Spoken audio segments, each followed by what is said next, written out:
Middlesex's final home game of this season's NatWest T20 Blast ended with an excellent 43-run thrashing of London rival Surrey in front of a big crowd at Lord's, the visitors' first defeat at the home of cricket in this format in 7 games.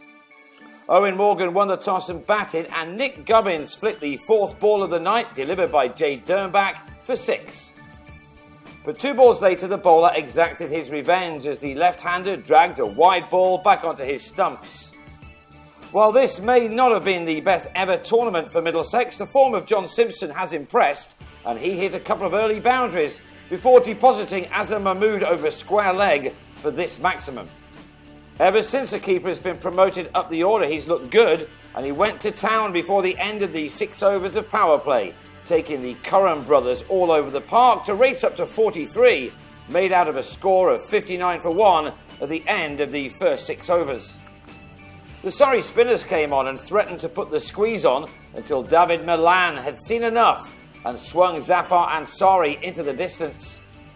But 2 balls after that, Milan, who'd made 23, picked out Dernbach in the deep off his 19th delivery, departing with his side getting to a total of 82 for 2 at the halfway stage of their innings.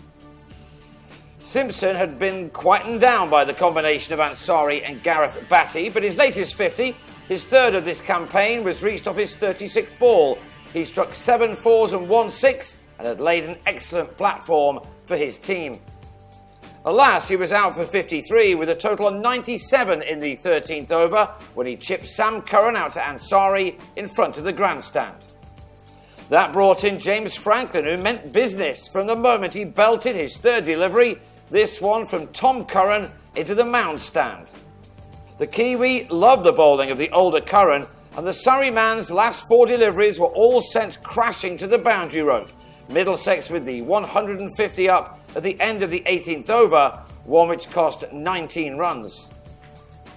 Morgan had worked the ball into the gaps well and run with vigour, but he now had had enough of that and decided to bring out the long handle to twice hit Dernbach into the distance from successive deliveries at the start of the penultimate over. It was an exceptional partnership between Middlesex's 2 T20 captains this year, and it had realised 77 runs when Morgan was out to Azhar Mahmood for 48, right at the start of the final over.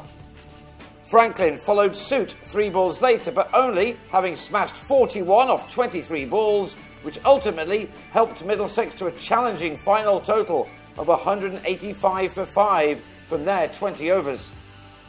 That looked to be a good score, and it got even better when Jason Roy was out to the 5th ball of the reply, when he turned a delivery from Stephen Finn to a well-placed Mitch McClanagan at short fine leg. Early wickets quickly put paid to any chance of Surrey successfully chasing down their target. Stephen Davis the next to fall to McClanagan in the 4th over, Gubbins this time with the catch.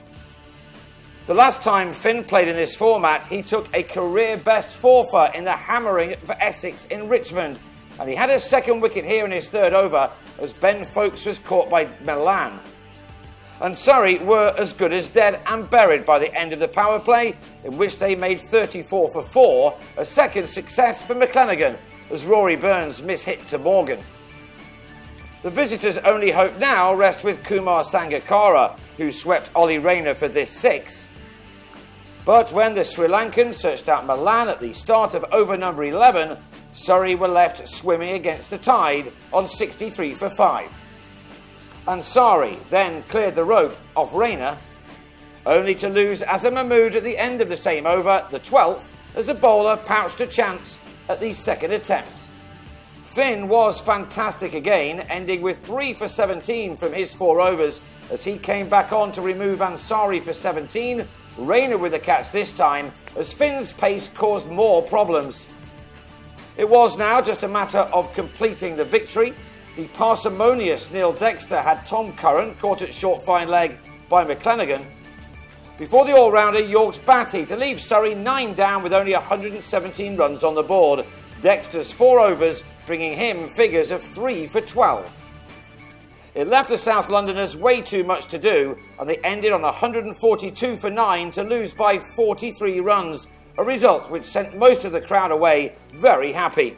Middlesex now head to Taunton for their final game on Friday, although the forecast for the West Country is suggesting that the only winner there will be the weather.